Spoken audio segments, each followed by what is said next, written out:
ada beberapa makruhatus shalah, perkara yang dimakruhkan di dalam sholat yang belum kita bahas di pertemuan sebelumnya.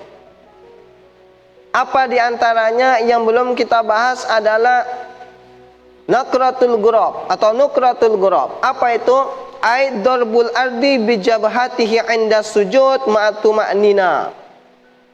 Patokannya burung gagak. Emang ada patokan burung gagak ketika kita sedang sholat? Ada. Yaitu ketika seseorang meletakkan kepalanya ketika sujud dengan sangat keras.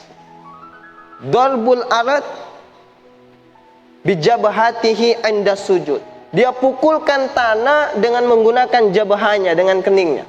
Maka sunnah ketika sujud itu kita meletakkan kening kita di tempat sujud dengan lembut. Bukan dihantamkan, bukan dipukulkan kepada tempat sujud. Karena kalau itu terjadi, maka kita melakukan perbuatan makruh di dalam sholat. Maka sering kita katakan bahwa yang disebut dengan alamatus sujud, tandanya seseorang itu sering melakukan sujud, itu adalah bukan ditandakan dari keningnya yang hitam. Jelas, Pak?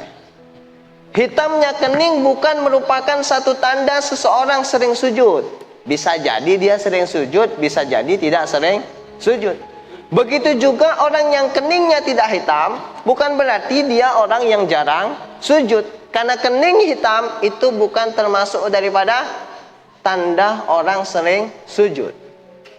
Bahkan nih, kalau orang itu tahu tata cara sujud yang sesuai dengan sunnah Nabi SAW, itu biasanya keningnya nggak akan hitam.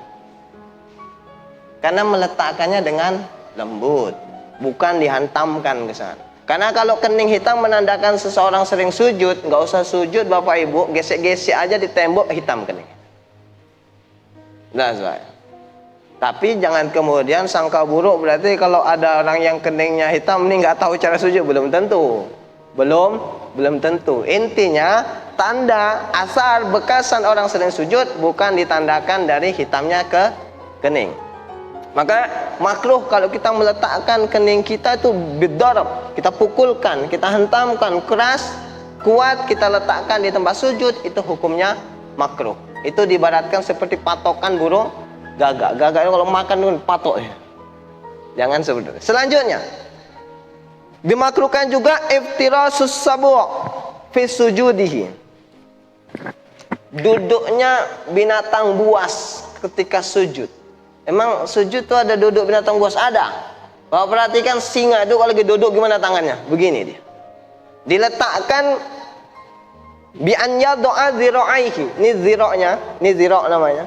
Diletakkan di mana? Di tempat sujud. Jadi kalau sujud jangan begini letak tangan. Sunnahnya apa? Diangkat.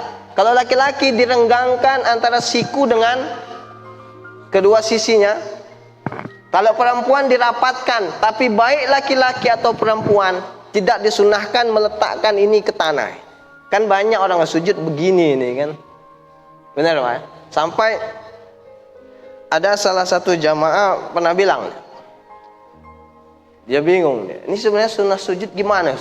Saya dulu kecil-kecil pernah ngaji, katanya sunnahnya itu jangan begini.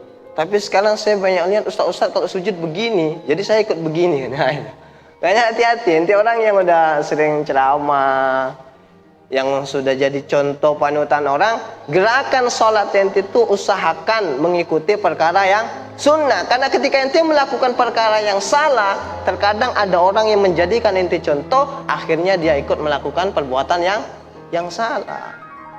Ada salah satu jemaah kita bertanya, mana Bang Gale? Enggak ada. Dia dulu kalau sujud katanya begini waktu kecil. Tapi karena sering melihat banyak para ustadz kalau sujud gini, akhirnya dia ikut gini. Kenapa? Dia anggap begini sunnah. Makruh hukumnya. Makruh.